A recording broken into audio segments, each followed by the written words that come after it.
Muy buenas y bienvenidos a un nuevo vídeo de simulación de sistemas.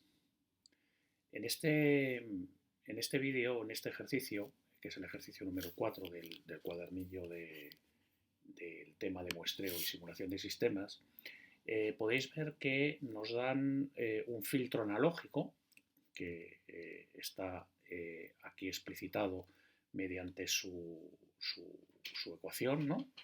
Y entonces, bueno, pues me dicen que la entrada XA se relaciona con la salida o la salida X, la salida ya se relaciona con XA a través de esta ecuación que tenéis aquí. Y me dicen además que XA está limitada en banda, pues eso, entre menos pi partido por T mayúscula y pi partido por T mayúscula. Entonces, me piden que calcule la respuesta impulsiva HDN del sistema discreto simulado, ¿no? Si la frecuencia de muestreo es 1 partido por T mayúscula en dos casos. Primer caso, para que el cual el parámetro este de aquí, T sub R, vale 2T, o sea, dos veces el periodo de muestreo, y el segundo caso para el caso en el que este parámetro T sub R sea la mitad del periodo de muestreo.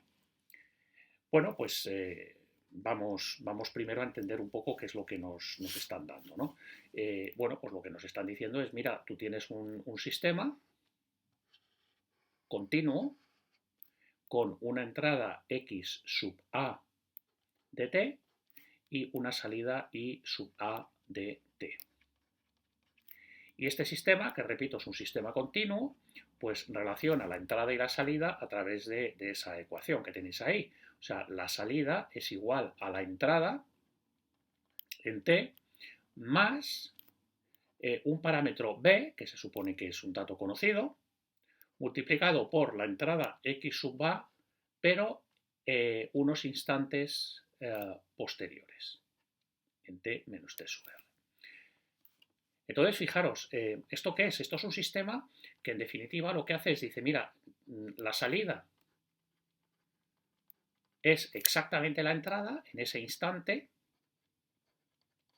x y sub a es x sub a de t, pero le tienes que sumar la entrada que ha ocurrido antes. Aquí metemos una celda de memoria, de un instante anterior t sub r, y lo que haces es, se la sumas. Aquí pones un sumador y, bueno, pues la atenúas o la amplificas por este parámetro p.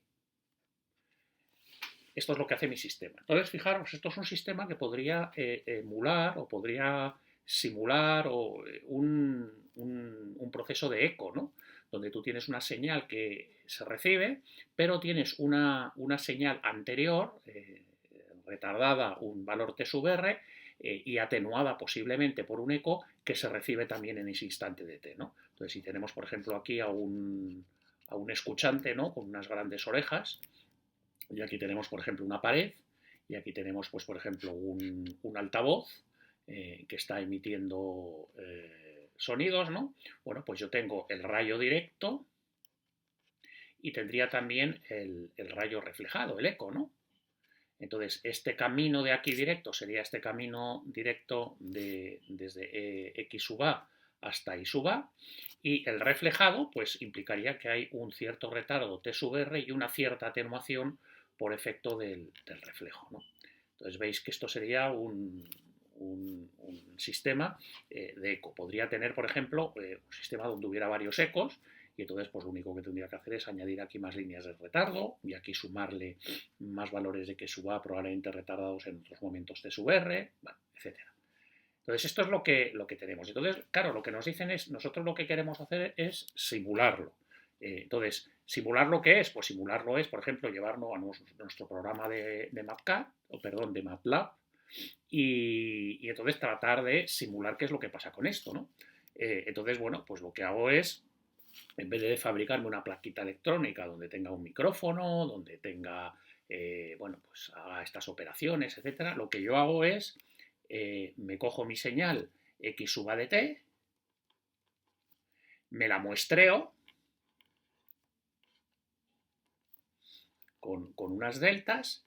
Después de muestrear, lo que hago es, la paso por un filtro que cambia las deltas en impulsos, perdón, en secuencias, y entonces lo que hago es me creo un sistema continuo, perdón, discreto, que lo vamos a llamar, por ejemplo, pues no sé, h sub d de discreto de n,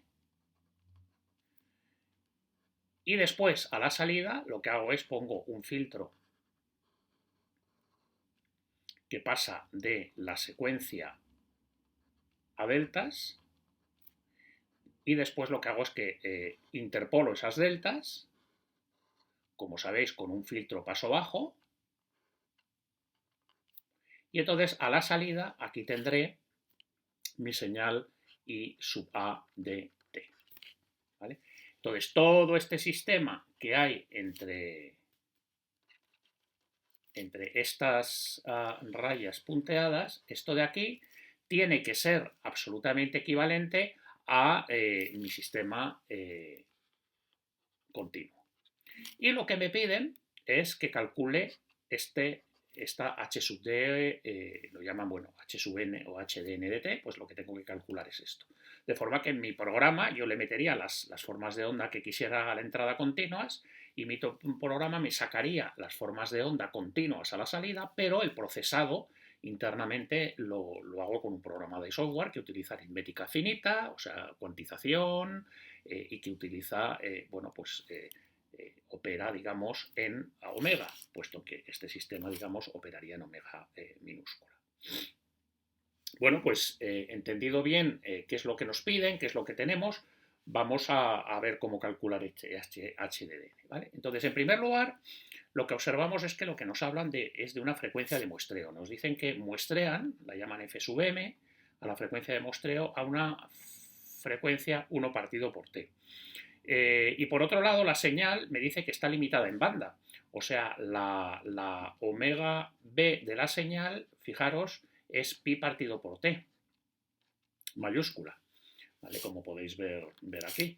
Con lo cual, lo primero que hay que decir es, oye, estoy muestreando a una velocidad que me permita luego recuperar la señal. O sea, este periodo t de muestreo que yo tengo aquí y luego también este filtro que yo tengo aquí están en consonancia con mi ancho de banda de la señal. ¿Me quedo corto o muestreo por encima de la frecuencia mínima de muestreo, que como sabéis es la tasa de Nyquist? Bueno, pues lo vamos a comprobar. El ancho de banda de la señal pi partido por t implica, por el tema de Nyquist, que yo tendría que muestrear, digamos, a una frecuencia mínima igual al doble del ancho de banda, por el teorema de Nyquist. Con lo cual, yo tendría que muestrear una frecuencia angular mínima 2pi partido por t. ¿Y a qué frecuencia estoy muestreando? Estoy muestreando a una frecuencia no angular, una frecuencia en hercios, 1 partido por t. Esto en frecuencia angular, pues ¿cuál sería? Pues omega es 2pi partido por f. Omega es 2pi f, perdón. Con lo cual sería 2pi partido por t. Entonces vemos que la frecuencia a la que está muestreando coincide con la frecuencia mínima que hay que muestrear. Por lo tanto, esto lo que nos están diciendo es que mi frecuencia de muestreo es precisamente la tasa de Nyquist. Es precisamente la tasa de Nyquist. Y entonces mi sistema va a funcionar bien, ¿de acuerdo? No va a existir solapamiento de espectros en el muestreo, no va a existir solapamiento, y entonces voy a poder simular mi sistema, repito, mientras esas señales estén limitadas a esa frecuencia máxima de pi partido por t cuando yo muestreo al periodo de muestreo igual a t. Bien, pues visto esto, vamos a nuestro objetivo, que es calcular la HDN. Entonces, para calcular la HDN, como sabéis, lo que tenemos que hacer es calcular la H sub d de omega, su contrapartida en la frecuencia angular discreta. Y para ello lo que vamos a hacer es calcular primero la H de omega, o sea, su contrapartida en continua. ¿Por qué? Porque sabemos que si encontramos H de omega, luego es inmediato, con una normalización del eje de frecuencias, calcular la H sub d de omega. simplemente acordándonos que los radianes por segundo multiplicado por los segundos es igual a los radianes, ¿vale? La normalización es esta, como ya sabemos. Pues bien, vamos entonces a calcular h de omega, minúscula. Para ello lo que hacemos es simplemente nos fijamos en la ecuación que nos dan y nos dicen que la IA de t es igual a la XA en t más su eco más b por x sub a en t menos el retardo en el que me llega el eco. Y lo que hacemos es, pasamos al dominio de la frecuencia continua esta ecuación. Entonces esto sería la transformada de Fourier de I sub a de t, que sería I sub a de omega, y aquí tendríamos x sub a de omega, y ya saco directamente factor común de 1 más b, y lo que tengo aquí es x sub a retardada en t sub r, y recordamos entonces que el retardo en el dominio de la frecuencia era una exponencial del mismo signo que el retardo, como esta de aquí. Y por tanto, la h sub a, o lo estoy llamando h de omega, sería, bueno, pues la salida, la función de transferencia, la I sub a de omega partido por la I de omega partido por la X de omega. Bueno, aquí estoy poniendo A de analógico, ¿no? Pues lo sigo poniendo aquí. Y entonces esto sería 1 más B por elevado a menos J omega T sub R. Esta sería la respuesta en frecuencia de mi sistema analógico. Esto sería la H de omega que calculo. La respuesta en frecuencia de mi sistema, digamos, en el dominio analógico. Pero repito que a mí mi objetivo es encontrar la respuesta en el dominio discreto, en el dominio de la omega mayúscula. Y para ello, repito, lo que tenemos que hacer es este cambio. Entonces es muy sencillito, fijaros cómo lo hago. Lo que tengo que hacer es buscar omegas por t y transformarlos en omegas mayúsculas. Con lo cual, fijaros, ¿cómo vos con esta ecuación omegas por t? Aquí lo que tengo es un omega, no tengo un omega por t. Bueno, pues lo que hago es me lo pongo. Como tengo un omega y necesito el omega por t, pues le pongo el omega por t y lo que hago es se lo quito. Se lo quito dividiendo por t. ¿De acuerdo? Y entonces, fijaros, este omega por t ya va a ser directamente mi omega mayúscula. Por lo tanto, la h sub d de omega mayúscula es exactamente lo mismo que yo tengo ahí, 1 más b por elevado a menos j, y el omega por t lo sustituyo por el omega mayúscula, y luego pongo pues esas constantes, el tr partido por t grande. ¿De acuerdo? Ya tengo la h sub d de omega. Pero lo que me piden no es h sub d de omega, lo que me piden es la h de n. Tengo que hacer la transformada inversa de esta función. Bien, entonces ahí es donde, fijaros, va a depender de cuánto vale el parámetro t sub r. Veréis por qué. Supongamos que t sub r es 2t, o sea, el eco aparece retardado 2 veces el periodo de muestreo. ¿De acuerdo? Bueno, pues nada, en este caso entonces no tenemos nada más que coger y sustituir el valor de t sub r aquí, y nos quedaría que h sub d de omega mayúscula es 1 más b por elevado a menos j omega, y ahora sustituyo t sub r por 2t, con lo cual sería t sub r partido por 2t, sería un medio. ¿De acuerdo?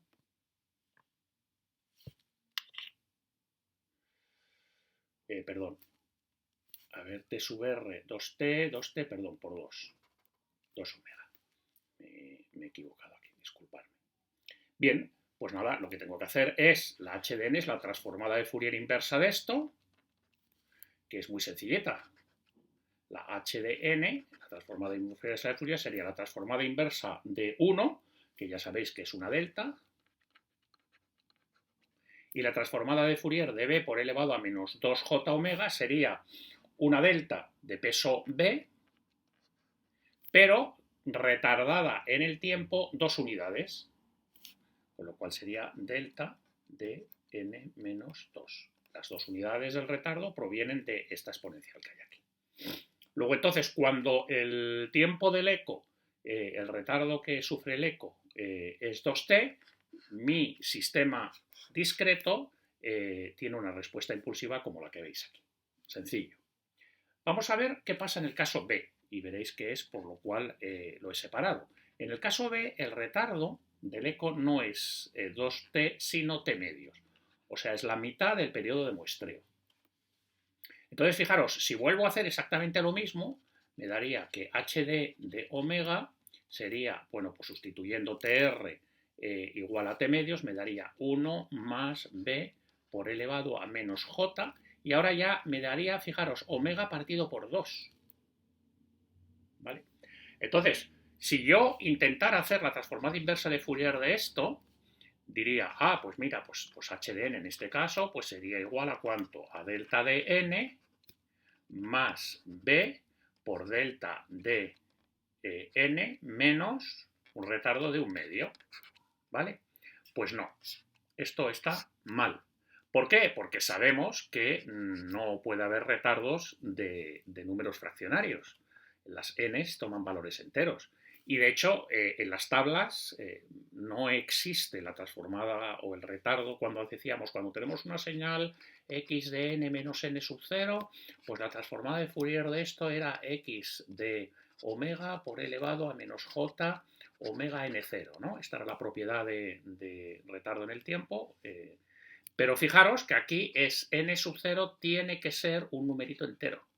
Si no es un numerito entero, esta fórmula no nos vale, no es correcta.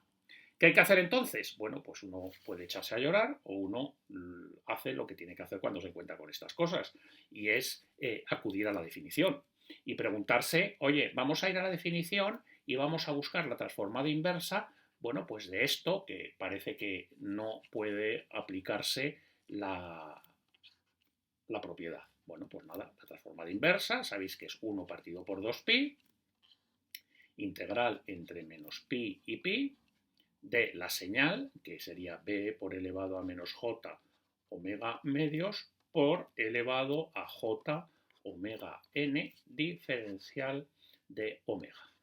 ¿Vale? He aplicado absolutamente directamente la definición de la transformada de Fourier. Bueno, pues nada, hacemos esta integral, esto sería b partido por 2pi, integral entre menos pi y pi, de elevado a j n menos 1 medio omega diferencial de omega. Y esto es una integral muy sencillita que se hace pasando la exponencial, multiplicando pues la derivada de una exponencial. Tengo que poner aquí abajo la derivada del numerador, que sería j por n menos 1 medio, y bueno, pues es directa. Esto, el resultado sería b por el seno de pi por n menos 1 medio partido por pi por n menos 1 medio. Y entonces ya puedo calcular directamente h de n, que sería la transformada de 1, que sí que es una delta de n, más la transformada de esto de aquí, que lo acabo de calcular, ¿no? Que lo acabo de calcular y que es exactamente esto de aquí. Bueno, pues nada, espero que os haya quedado claro. Fijaros, rememorando lo que hemos hecho, nos han dado este sistema que representa un eco de señales analógicas, una señal x sub a de t, ¿vale? Que es la que sea, que le llega aquí al oyente pues como sea, en forma de i sub a de t, y esto lo hemos simulado con un sistema digital, y la simulación la hemos hecho, bueno, pues calculando el equivalente discreto de esta h de omega. Para lo cual, bueno, pues nos hemos calculado primeramente la h de omega. Bueno, primero tenemos que calcular a ver si estamos muestreando a la velocidad a la que toca. Como hemos visto que sí, pues hemos procedido a calcular la respuesta primero del sistema continuo y después la respuesta del sistema discreto. Y finalmente, quizá la única complicación o el único punto a tener en cuenta en este ejercicio es que la transformada inversa de esta respuesta en frecuencia, pues hay que tener cuidadito. Y según sea el retardo en relación con el muestreo, pues es un retardo entero o es un retardo fraccionario, en cuyo caso pues hay que ir a la definición de la transformada inversa de Fourier para su cálculo. Espero que os haya quedado claro y nos vemos en el siguiente vídeo. Un saludo.